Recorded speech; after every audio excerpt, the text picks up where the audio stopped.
Hey guys, a little late today, a little technical difficulties, but my name is Ren City, host of Sports and Shorts of sorts. Like I said, a little bit of a delay, some technical difficulties this morning. Sorry about that. Thanks for sticking around. It's the weekly podcast where we cover the wild week of sports, ending with a little short, all in my life. But to do what we do in every episode, honor the jersey wearers that coincide with our episode number. This is episode 48. Let's honor the 48. Starting with the baseball diamond. First, I'll mention he's a beast in the Midwest. I'm talking about Torrey Hunter. He made his MLB debut with the team that drafted him 20th overall in the '93 draft, the Minnesota Twins.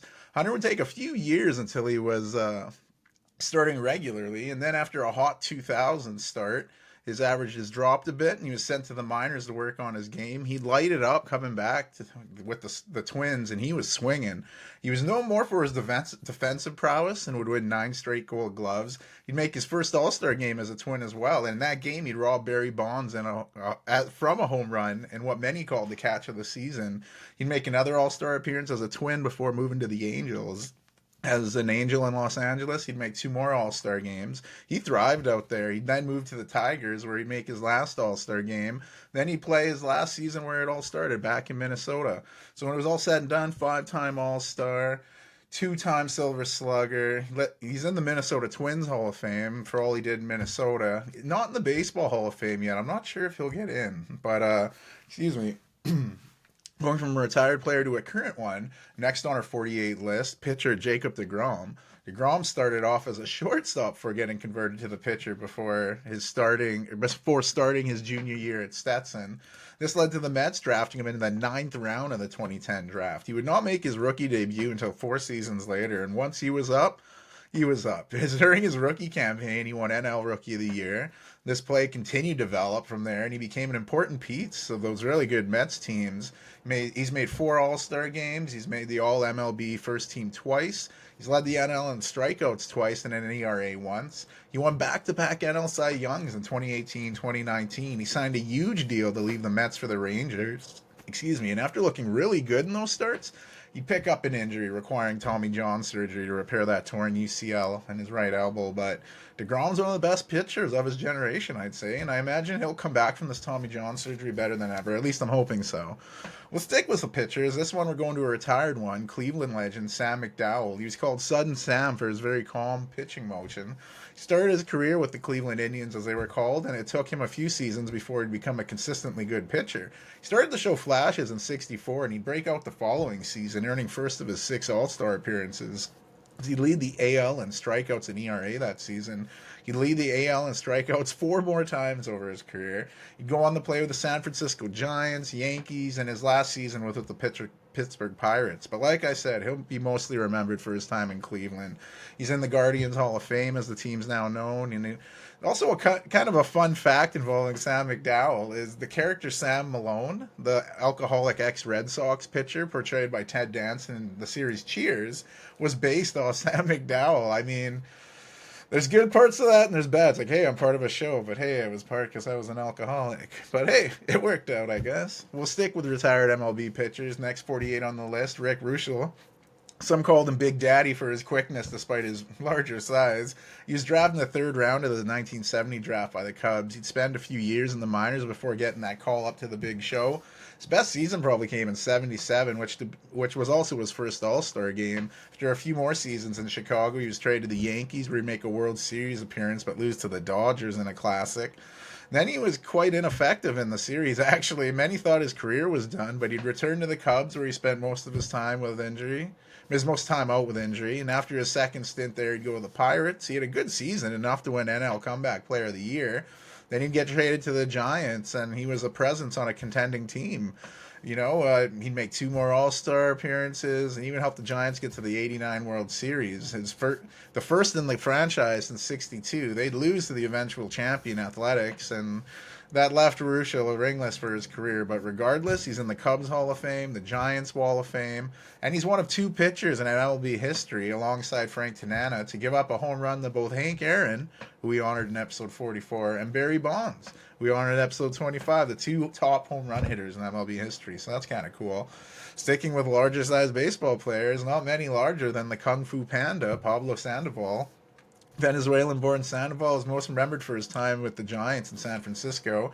He made his debut there, his best numbers there. He made back-to-back All Star games and even hit for the cycle in one of those seasons. He was a crucial member of three World Series Giants teams in 2010, 2012, and 2014.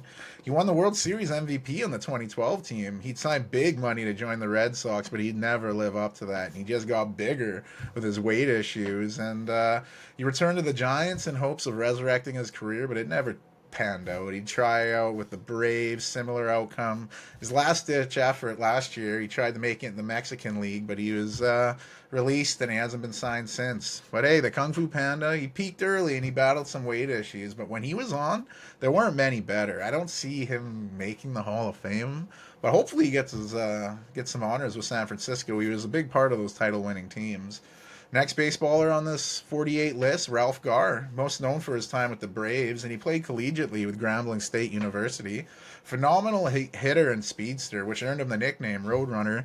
But the thing holding him back was his below-average fielding. The best season of his career in '74, he led the NL in batting average and made his only All-Star game. He played with the White Sox and Angels, but he wasn't the same player he was back in Atlanta. But his play there got him inducted into the Braves Hall of Fame. I'll do a quick rapid fire 48s in baseball here before we get to the gridiron. Center fielder Andy Pafko, four-time All-Star, part of the '75 World Series Milwaukee Braves team that beat the Yankees in 7 games. He's also honored in the Chicago Cubs Hall of Fame. Next 48, Jim Colborn. He was known for his time with the Milwaukee Brewers, made an All-Star with the Brewers, and he was the first Brewer to have 20 wins in a regular season. He pitched a no-hitter as a member of the Royals as well, and when all said and done, he suited up for the Cubs, Brewers, Royals, and one season with the Mariners. He's honored by the Milwaukee Brewers Wall of Honor. Next 48, I mentioned, he's related to a Hall of Famer, Ramon Martinez, brother of Pedro. He made one All-Star game as a member of the Dodgers. He threw a no-hitter in '95 with the same franchise. He's a really good pitcher until he tore his rotator cuff, and he really wasn't the same guy. Played most of his career with the Dodgers, but he suited up with the Red Sox and Pirates. Last MLB mention, we'll go to a guy from London, Ontario. Paul Quantrill played with the number 48, suited up with a few different clubs. Starting with the Red Sox, he played with the Phillies, Blue Jays, Dodgers, Yankees, Padres, Marlins, making one All-Star game with the Blue Jays. And he was inducted into the Canadian Baseball Hall of Fame, so good on him. From the diamond to the gridiron, first NFL player I'll mention is a running back, Stephen Davis. He was a beast in college, setting some Auburn University records that still stand today. Most rush attempts, most rush yards, most rushing touchdowns. Despite that great play, he didn't get taken until the 4th round of the '96 draft by the Washington Redskins, as they were called. He was predominantly used as a backup or as a fullback until he got the starting job at the end of the '99 season. He took that position and literally ran with it. Posting career highs, made his first Pro Bowl, made second team All-Pro, leading the league in touchdowns. Following season, another Pro Bowl appearance, and after a few good seasons in D.C., he'd signed with the Panthers and was a very important part of that team getting the Super Bowl 38. It was a close game where the Panthers would lose to the Patriots, last second field goal by some clutch kicker named Adam Vinatieri. It was also Davis's last Pro Bowl season. The following season, he'd suffer an injury. Like a few other people on the list, was not the same player after. He finished his career with the Rams, and he had a small window of greatness, but during his best, there were not many better at short distance runs, and he could bust one here and there too. He was chosen as a member of the Washington Commanders' 90 greatest. Next NFL player to don the 48 and going with a young current player, Christian Harris of the Houston Texans. He was a beast for Nick Saban in Alabama. He was a member of the 2020 National Championship team. That play led him getting drafted in the 3rd round by the Texans in the 2022 draft. And he was a very important part of a strong defense that managed to win the AFC South this year and surprised people getting to the playoffs, where he made big plays in the playoffs. Unfortunately, they were knocked out, but I see Harris's stock doing nothing but rising. Sticking with current linebackers, next 48 in the list, Jelani Tavai. He played college ball at the University of Hawaii. He was drafted in the second round by the Detroit Lions. He's played sparingly as a rookie before picking up an injury, not getting much playing time, and was part of the cuts. From there, he signed with the Patriots, was a practice squad player, working his way onto the roster, and this past season, he was one of the starting linebackers. Hard-working linebacker that's still under the contract with the Patriots going in the next season. The last NFL player is also a current one. Going away from linebacker, going to safety. New Orleans Saint, J.T. Gray. Gray would play collegiate ball at Mississippi State. Despite doing awesome there, he'd go undrafted in the 2018 draft before signing with the Saints. Practice squad player, elevated to the roster.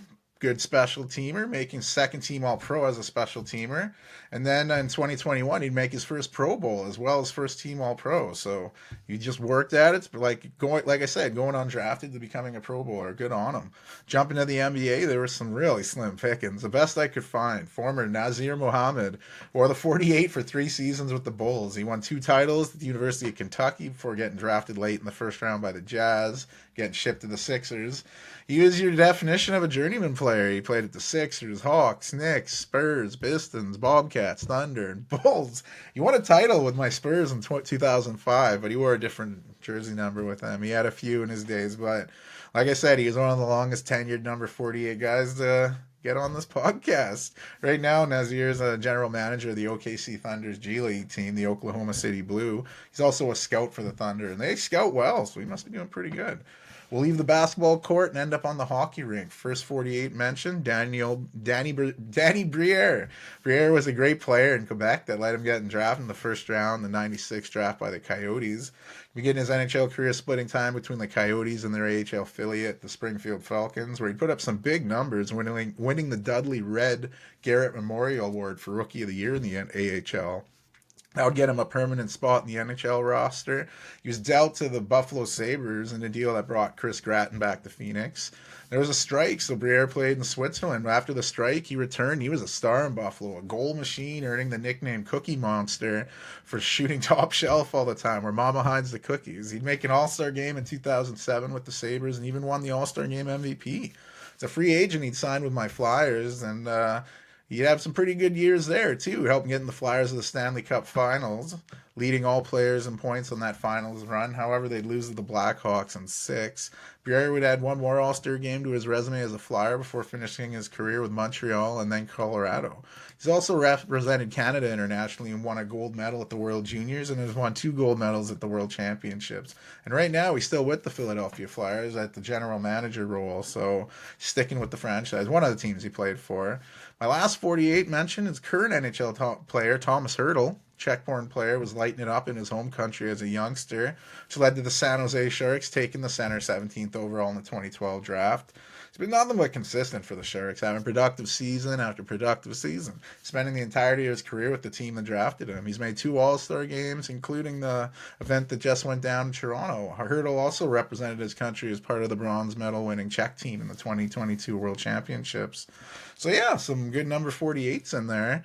From there, we'll go to what's happening in the week here. Well, something that hasn't happened yet, the big Super Bowl 58 battle. That's going on next Sunday between the Kansas City Chiefs and 49ers. So we'll be recapping that after the game. But we'll even do a little preview after we go over some coach hirings here. The NFL, they're trying to get their ducks in line for next season. Seahawks, they got rid of Pete Carroll. Well, he moved to a different role.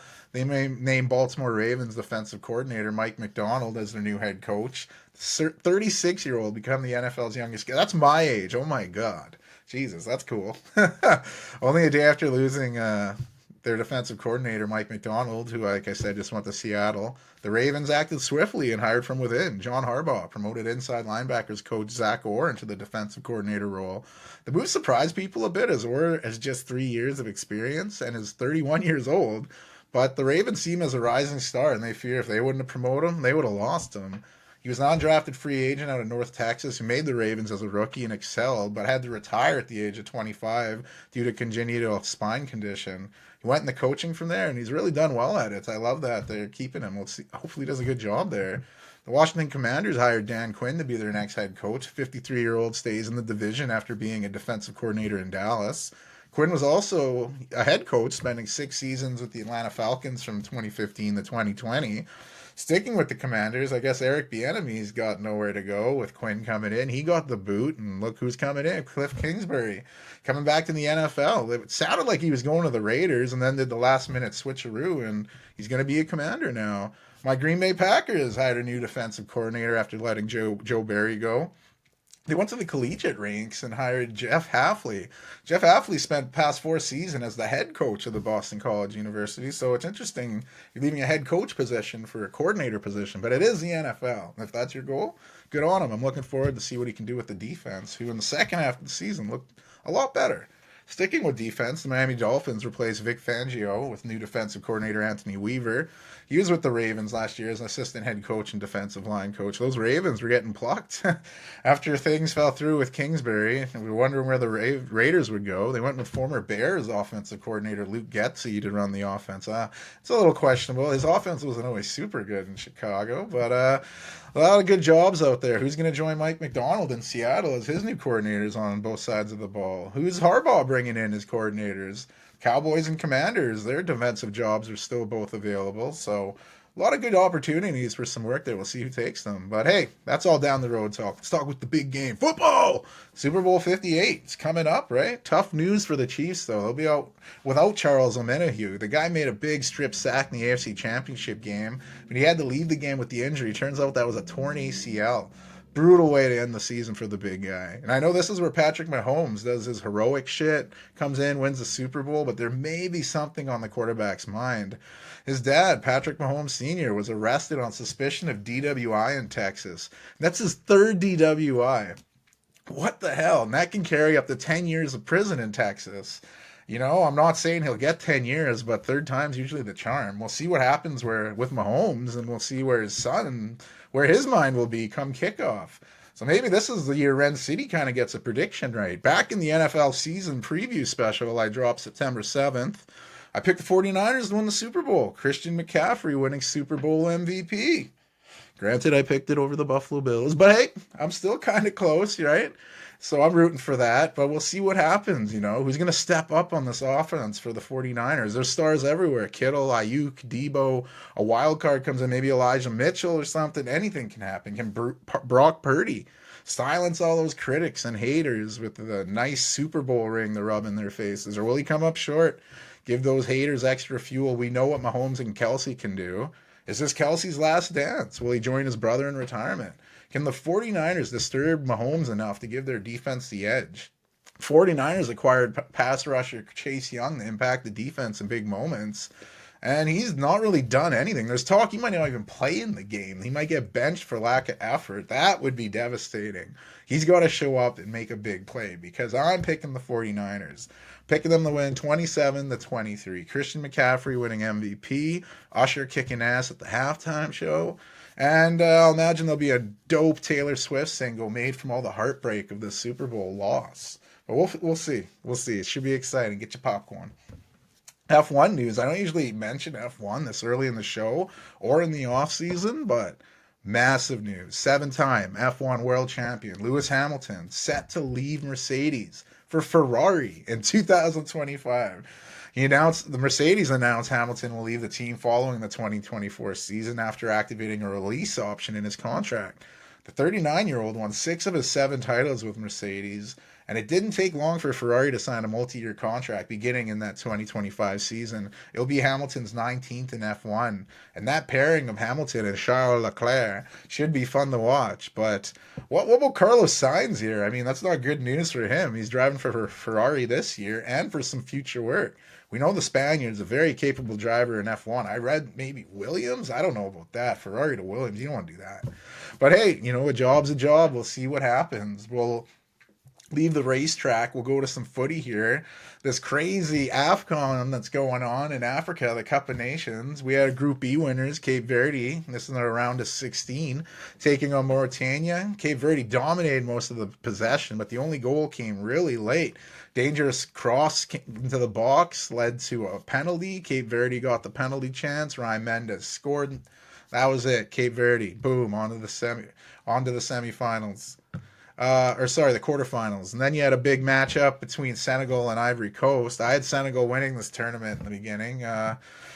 We'll see what happened in this game. The latter there, Ivory Coast, we remember they fired their coach after some group stage play when they were disappointed but still managed to qualify as a wild card. Senegal scored early in this one, had them up not even 4 minutes into the match, and Ivory Coast put on some pressure, did what they had to do, leading to a penalty. VAR confirmed it. Frank Kessie would step up, bury the penalty, tying it at 1 in the 86th minute. We go to extra time, no goals. We're off the penalties. Ivory Coast won 5-4 in penalties, upsetting Senegal, who had a perfect tournament so far, advancing to the quarterfinals with an interim manager. And like I said, first loss for Senegal in the tournament, and they're out. That's what tournament play is all about. Group E winners Mali, they got a perfect start in their game against Burkina Faso. An own goal by Burkina Faso put them down not even 3 minutes into the match. In the second half, Sinioko would score to double Mali's lead. In the 57th minute, Bertrand Traore would cut it in half, but that's as close as they get. Mali, boom, quarterfinals. Group F winners Morocco were in a tough match with South Africa. After a scoreless first half, Evidence Mangopa would put South Africa ahead. Just before stoppage time, late in the game, Morocco got a penalty for a handball. Hakimi stepping up. We know Hakimi's PSG. He's a great player. He would not convert the penalty, hitting the crossbar. A few minutes later in the stoppage time, Morocco get a red card, down a man, boom, South Africa advancing. Tons of upsets in the round of 16.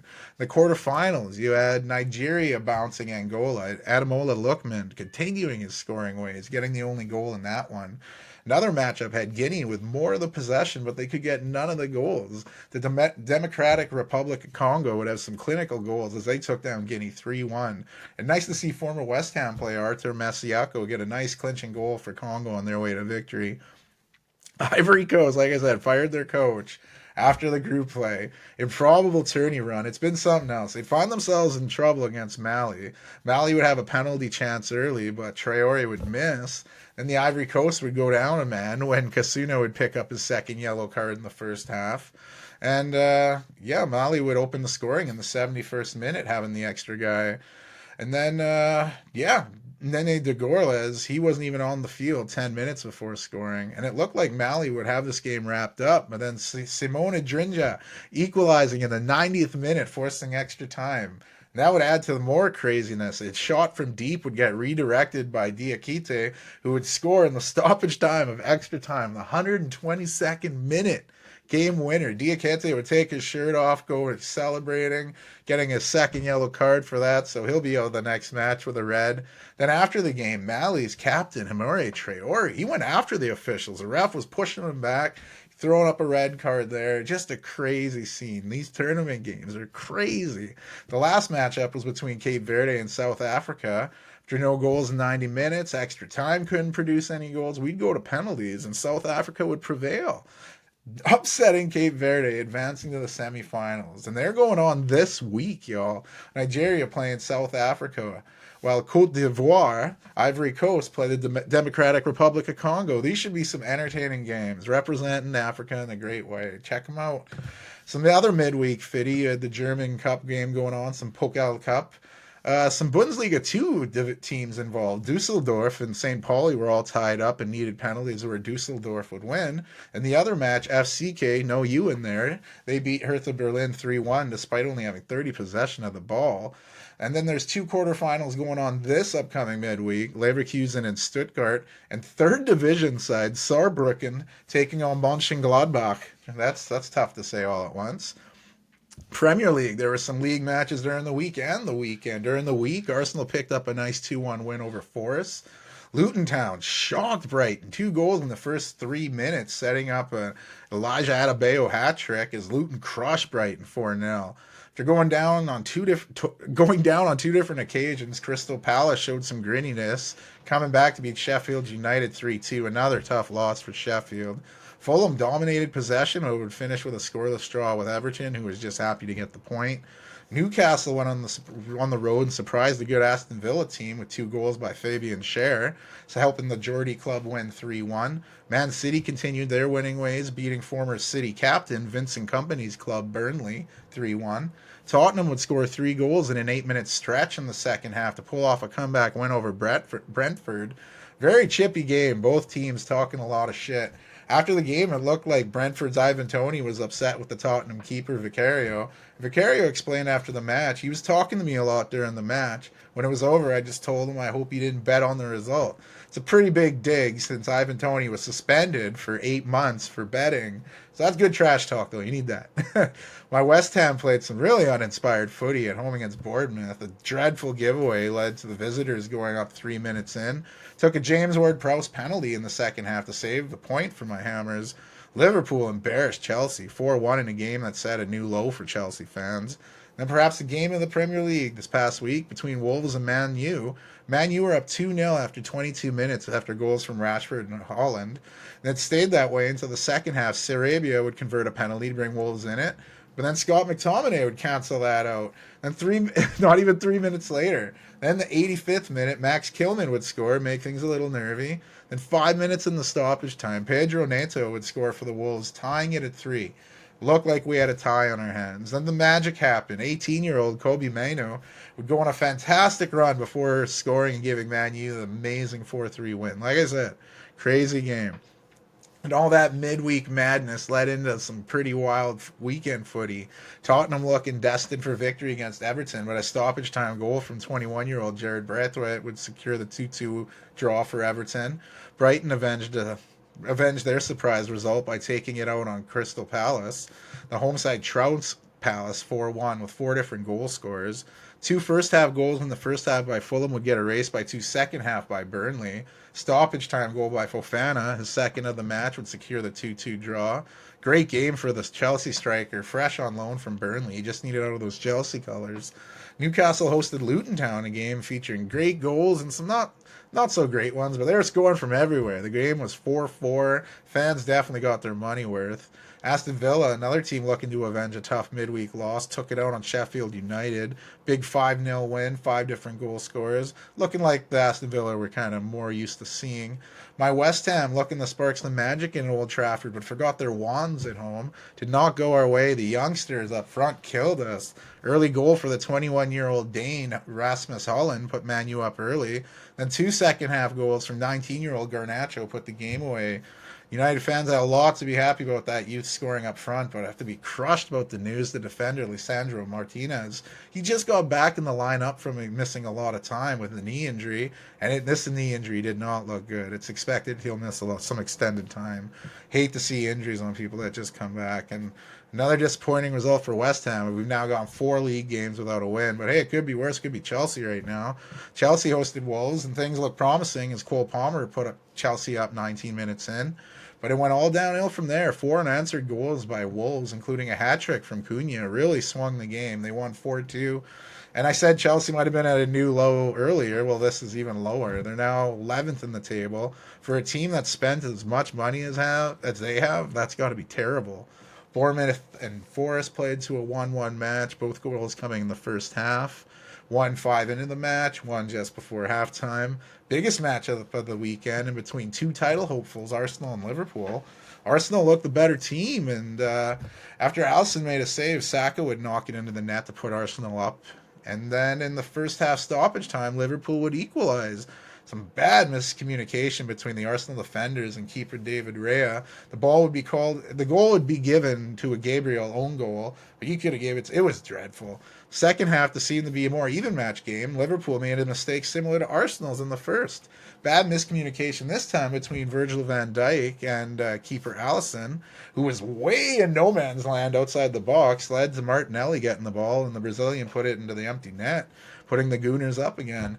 And then later in the game, Trossard, who was a sub onto the game, would make a nice little move to go down the side of the pitch. He is on a tough angle, and he had no one to cross to, so he said, boom, 5-hole, right through the legs of Alisson to put Liverpool out of their misery.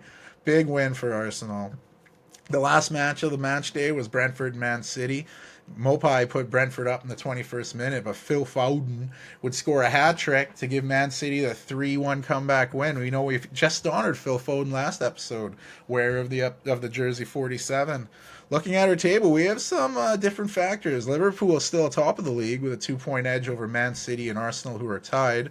Man City has the goal difference advantage, and they have a game in hand. So if they won that game, they'd be top of the league. So Aston Villa round out the top four, and we have some FA Cup replays to look forward to this week.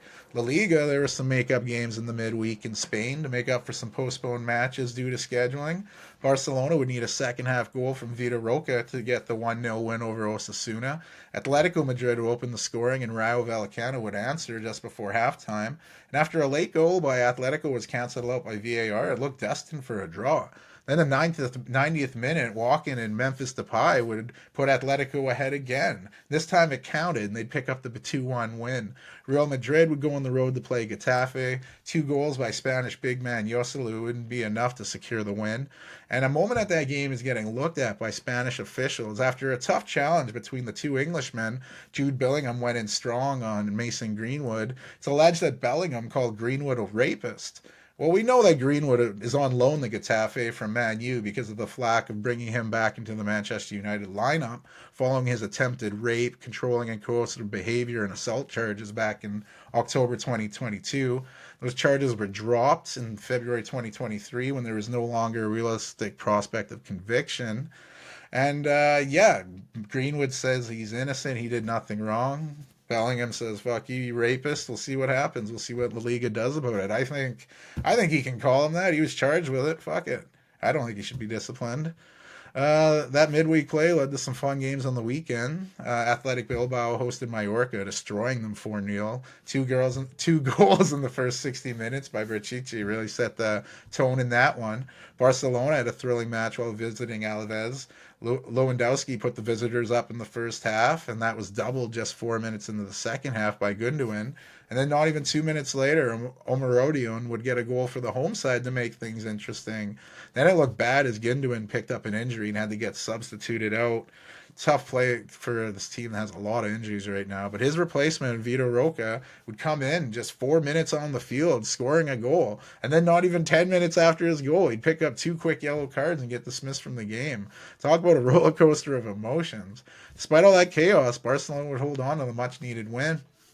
Celta Vigo went on the road and got 3 different goals from 3 different goal scorers. They got a big win over Osasuna, distancing themselves a little from the drop zone. Other matches ended in draws. Granada would overcome a red card in the 21st minute to keep the game interesting. They'd go up just before halftime. Las Palmas would answer in the second half. And then Las Palmas would get a direct red. We'd finish the game tied at 1, 10 players on each team.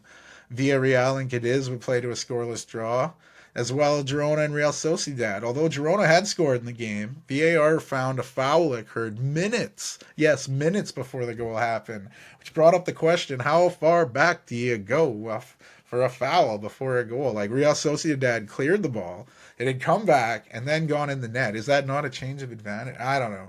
More battles with the VAR about that one. Tough go for Girona. Penalty was awarded to both teams in the match between Real Betis and Getafe, and Isco and Mason Greenwood converted them, that match ending in 1-1. But the biggest match of the weekend was the Madrid derby, with Real Madrid hosting Atletico. 20th minute goal by Brahim Diaz had Real Madrid looking pretty good. Looked like they were going to prevail as victors, but then in stoppage time, Marcos Llorente would score a fantastic goal, equalizing, securing the draw. Big disappointment for Real Madrid. Jubilation for Atletico. That's sports, baby. That's what happens. There was one match left. Rayo Vallecano hosted Sevilla. A brace by Moroccan Youssef and Siri would be enough to give Sevilla the 2-1 road win. After 23 games, Real Madrid lead La Liga, just 2 points behind them in second place is Girona. That shows you how big that game was. If they would have got that goal and got the win, they'd be top of the league. But hey, I digress. Third spot's held by Barcelona, with Atletico Madrid in the fourth spot. Some Copa del Rey going on this midweek. First leg of the semifinals, Tuesday and Wednesday. You got Mallorca hosting Real Sociedad, and on Wednesday, Atletico Madrid hosting Athletic Bilbao. From Spain to Germany. The German top side had some good games over the weekend. First game was a scoreless draw. Dortmund had 70% of the ball but could not score against Heidenheim. Big result for Heidenheim.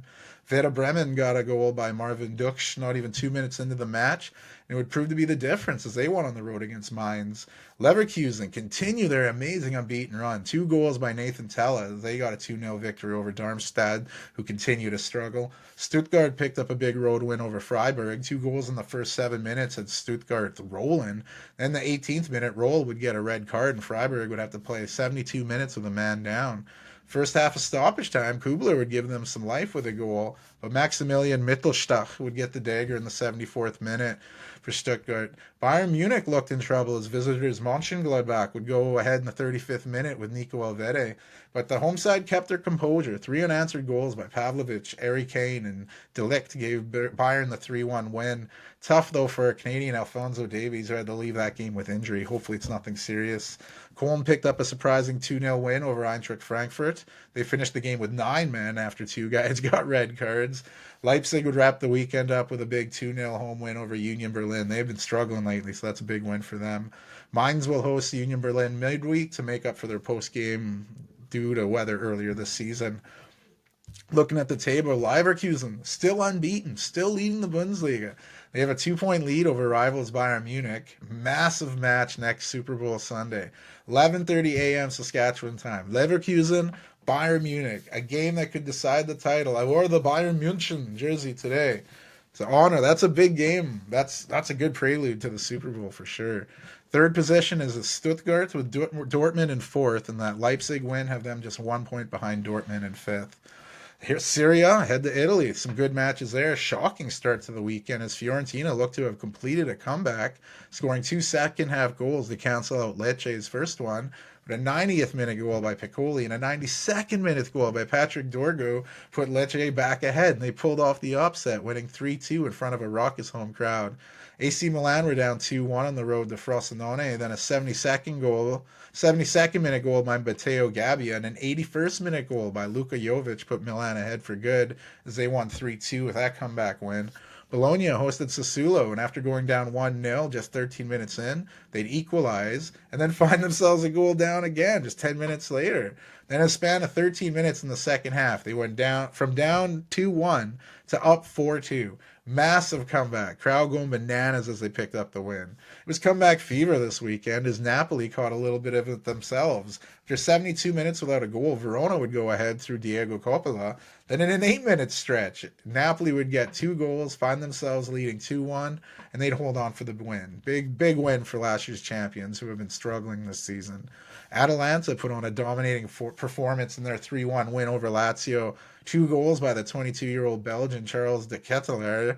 He is very hyped up, and for good reason. And probably the most hyped up match of the weekend was between the 2 top teams in the league, Inter Milan hosting Juventus. A dangerous cross into the box was kind of whiffed on by an Inter striker, and the ball ended up getting chested into his own net by Federico Gatti. A tough own goal, because he didn't expect it. You expect the guy who's swinging his foot at it to hit it. But that own goal was the only goal in the match. A massive result for Inter Milan as they kind of separate themselves a bit at the top of the table. Roma would crush Cagliari 4-0 to end the match week in Italy. And like I said, that result for Inter was massive. They now have a 4-point cushion over Juventus with a game in hand. That's massive. AC Milan, 4 points behind Juventus in third, and Atalanta round out that 4th spot. Some Liga action before jumping into the games in the French top division. Actually, some big news affecting one of the biggest clubs. As announced, French superstar Kylian Mbappe has decided to join Real Madrid once his contract with PSG expires this summer. A massive blow to PSG and a massive blow to the Liga in general, because people love to see Mbappe play. Despite that tough news, PSG still went on, and Mbappe opened the scoring in a 2-1 win over Strasbourg. Rennes picked up a 2-1 win over Montpellier. Toulouse went on the road and beat Reims 3-2. Lorient went on the road and beat Metz 2-1. Lille hosted Clermont and had 4 first-half goals, leading to a 4-0 win. 2 of those goals were scored by Canadian Jonathan David. Lens picked up a big road win over Nantes. Lyon would get a breakdancing-like goal with Alexander Lacazette, who took a few whacks at it from the ground to get a 1-0 win over Marseille. That was a big win for Lyon. Other matches that ended in draws, Monaco split a point with Le Havre, and battled the top teams, Brestois drawing with Nice 0-0, no goals in that one. So that has PSG with an 8-point lead over second place Nice. Brestois just 3 points behind them, and Lille is tied with Monaco in fourth, but has a better goal difference. Last bit of footy here. Scheduling released for the big 2026 FIFA World Cup that'll span across Canada, US, and Mexico. It'll be the first 48 team World Cup, and it'll be the longest, spanning 39 days from start to finish. Canada will host 13 matches, 7 in Vancouver, 6 in Toronto. Mexico will host 14 games, Mexico City 5, Guadalajara 4, and Monterrey 4. The rest of the games will be in the States. The opening match will take place in the historic Estadio Azteca in Mexico City. Semifinals will be in Dallas and Atlanta. Third place game will take place in Miami. And the final will take place in Jersey. Can't wait. Hopefully Canada can have a better showing in their second straight World Cup appearance. The NHL. Just as predicted in the previous episode, the 4 players who turned themselves in, the London, Ontario Police, Carter Hart of the Flyers, Michael McLeod and Cal Foote of the Devils, Dylan Dubé of the Flames. They've all been charged with sexual assault in connection with the alleged assault by several members of Canada's 2018 World Junior team. The attorneys have said there's no wrongdoing. Today, the London, Ontario Police had a press conference and they dropped some news that the charges have been laid, and we'll see what happens here. We know how the legal system goes. This could be tied up for years, but something to definitely keep our eye on. Other news, the Blue Jackets rookie Adam Fantilli is expected to miss 8 weeks due to a calf laceration. Vancouver Canucks trying to keep on their big season, acquiring Elias Lindholm from the Flames. They gave up Kuzmenko, a first-round pick, a fourth-round pick in 2024, and 2 defensive prospects. The Winnipeg Jets, they didn't sit still. They acquired Sean Monahan from the Montreal Canadiens in exchange for a 2024 first-rounder and conditional 2027 third. 2 Canadian teams looking to make a cup run. I love it. And that was the news, but obviously the biggest news in the NHL was the All Star shenanigans. Fun-filled event going down in Toronto. We had Michael Bublé possibly on mushrooms. We had Nikita Kucherov getting booed for his effort or lack of effort in the skills competition. You had Connor McDavid running the joint, snagging $1 million for the overall winner. He won fastest skater. The one-timer challenge is cool because we got to see Connor Bedard, who wasn't allowed to play because of his broken jaw. But they were setting up the passes for the event, and Colorado's Nathan McKinnon would win that.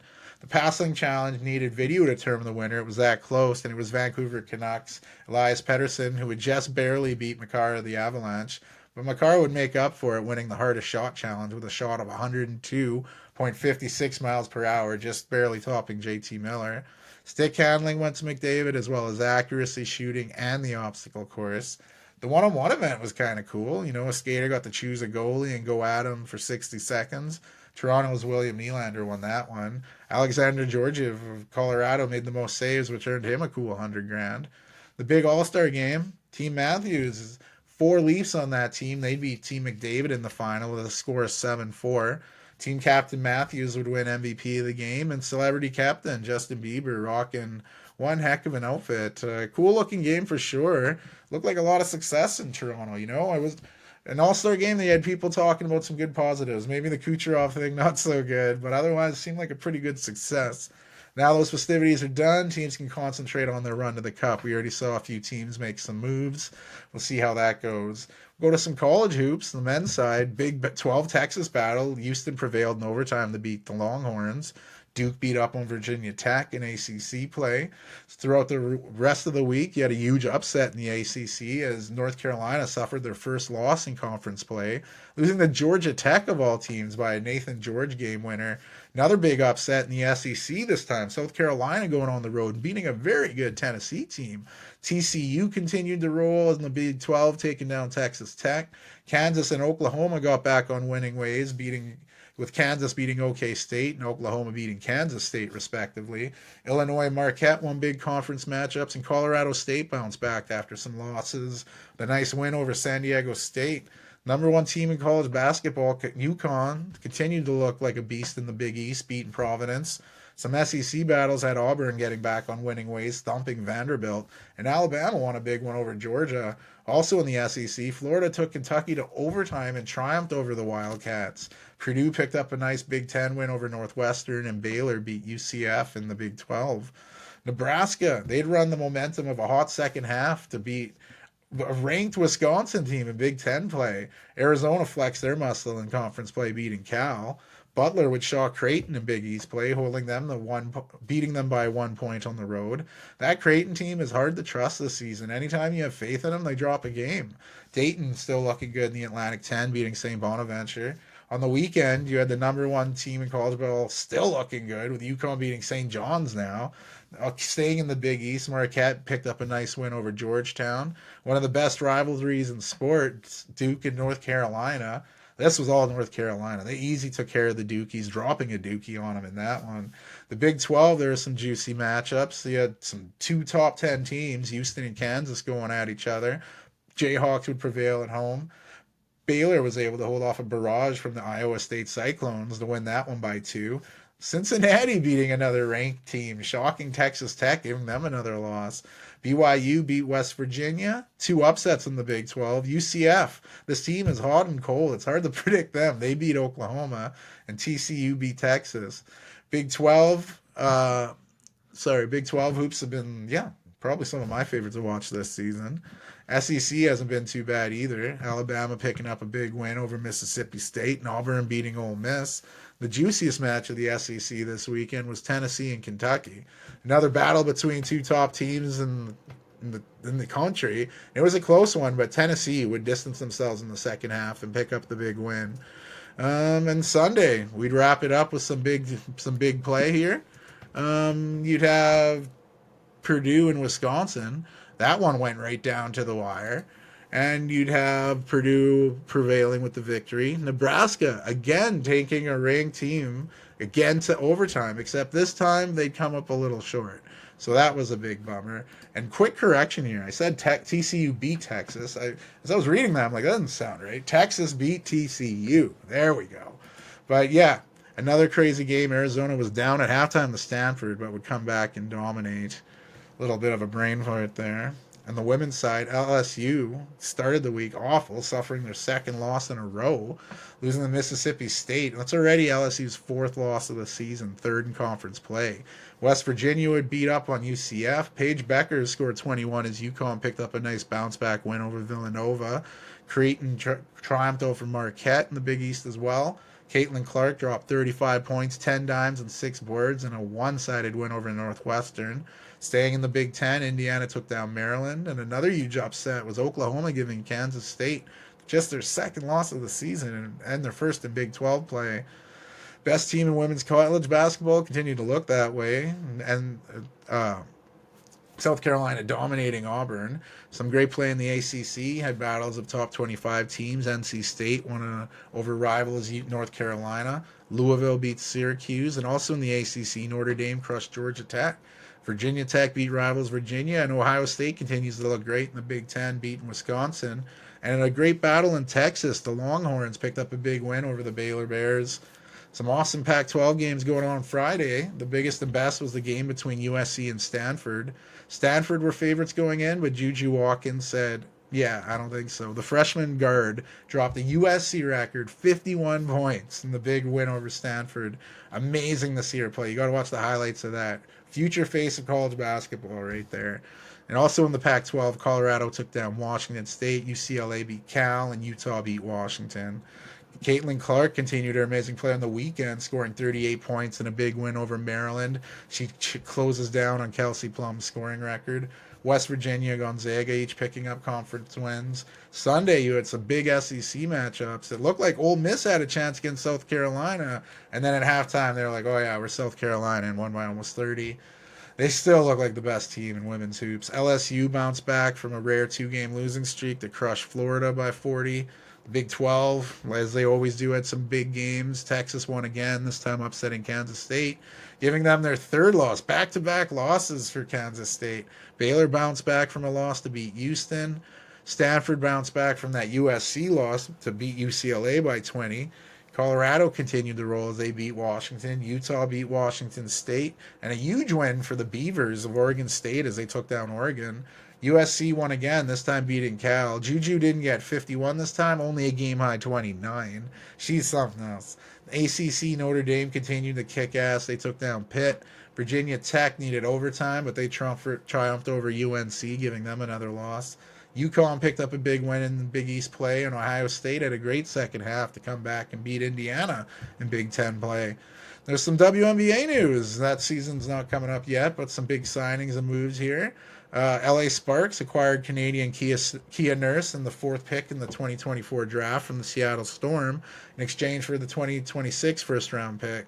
That gives the Sparks a second and fourth pick in the draft and kind of kickstarted another move for them. The Sparks would then sign and trade Jordan Canada, who ironically isn't Canadian, and the 12th overall pick in the 2024 draft to the Atlanta Dream for former Arizona player Ari McDonald and the number 8th overall pick in that same draft. Seattle Storm, they signed Skylar Diggins-Smith, 33-year-old All-Star, spent the past 3 seasons with the Mercury.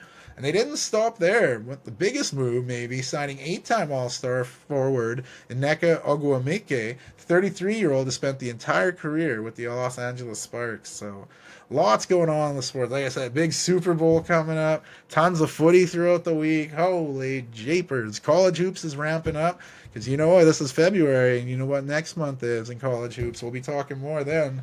And I thought, hey, what short am I going to go with here? And then I thought, you know what? One came to me, and I was like, this was pretty stupid of me. But I was also a younger, naive person. But here we go. I was working at a gas station in Warman. I won't name the gas station, but it's probably good to know. There's only so many there. I was getting looking forward towards the end of my shift because there was going to be a house party going on in Warman. I had a plan just near the end of my shift. I was going to get the party started on my own. I was going to pop some ecstasy. But anyway, we'll go through the day first. During the day, I had a former basketball teammate come up to me, a former, we went to school together. He's a little older than me. And he was like, hey, man, I need to borrow a car. I need to get to the city. I'm getting evicted. I'm losing everything. I'm losing my guitar, my dog. And I'm like, oh, man, that sounds fucking awful. And I'm just this young, dumb, and naive person. Here, borrow my car. Just make sure you bring it back before my shift's done. Hours are passing. I'm like, where the fuck's my car? I don't even think I have a contact number for this guy. What the fuck was I thinking? It's getting near the end of my shift, and I still have this plan in my head. So it's getting near that time. Like, my car's not here, but I do still have this ecstasy. So I did what most responsible adults do, and just before the end of my shift, I dropped the tab ecstasy. So of course it's starting to kick in as I'm wrapping up my shift. So I don't know if I was technically high at work. I mean, yeah, it's not good to do at all. This is a young dumber already. Do not do ecstasy at work. But yeah, it's kicking in, shift's ending, no sign of my car. What the fuck is happening? Now I'm tripping. This was not a good idea. I go home. I'm like, I got called police. So I called cops. I'm like, yeah, my car has been stolen. They're asking me about it, and they're like, oh, where'd you leave it? I'm like, no, you came up to me, and I gave them the keys. And they're like, what? Was it stolen then? It sounds like you just gave this guy your car. I'm like, fuck. Well, he hasn't brought it back. So I'm looking. I don't even remember how that call ended, but I looked in the phone book. I'm like, well, his parents live in town. I found his number, called it, and I'm like, hey, is your son home? He has my car. And he's like, oh, geez, that's not good. And it sounds like this was a problem. And this is a reoccurring thing or something. He's like, you didn't call the cops, did you? I'm like, fuck yeah, I did. I don't know where my car is. And he's like, oh shit. Well, I know some of his spots. I'll go look. So he sets off. I tell my friends what's going on. They're like, hey, where are you? And I'm like, I'm chilling in the front yard, tripping out, wondering where my car is. So a few buddies come over and we're chilling out, hanging out on the front lawn. Get a call from the guy's dad asking if my car has a spring on the dash. I'm like, oh yeah. Luckily, just a few weeks before, we kind of spun a spring onto the vent, so it had a sweet slinky motion. I don't know, something to trip on, I guess. I don't know, but regardless, he saw it. He saw the slinky. He's like, this is the car. So I'm like, fuck yeah, awesome. So we just continue there, get fucked up. We're like, hey, the car's coming. It's gotta be. He's found it. Then all of a sudden, I see my car coming up the street to my parents' house where I was living. I'm like, yes, it's here. And he drives onto the front lawn, does a U-turn back on the street, and takes off. We're like, what the fuck? We all start running, chasing him. Like, hey, get back. He pulls over, gets out of the car, gives me the keys. He's like, hey, thanks, man. Sorry, my dad's being a dick. And I'm just like, what? So I was like, fuck, I get my car, turn around, bring it like the block back to my house, my CD case, because yeah, this is a dated story, a CD case, and with all my CDs in it, they were tossed all over. It's like he was like, nope. Instead of just turning the page, it was like, nope, nope, and just tossed it all over. And then he had to say, yeah, sorry, my dad's being a dick for getting my car back. I don't know. He must have went on some joyride, and it turns out he's like a recovering drug addict. Maybe you should ask that before you lend someone your car. Are you on drugs? You plan on doing drugs with my car? Those are good questions to ask. Just don't lend your car to anyone, maybe. And if you do, maybe don't do a bunch of ecstasy before you have to try to call the police and get the car back. I mean, I laugh about it now, but holy shit, it was Stress City there. That was fucked up. But hey, that's episode 48, guys. It's an episode 48 in the books. Post a little later than usual for the technology. But it'll be on the intro. Thanks again for tuning in. It works. You can catch my NBA recaps on the YouTube page.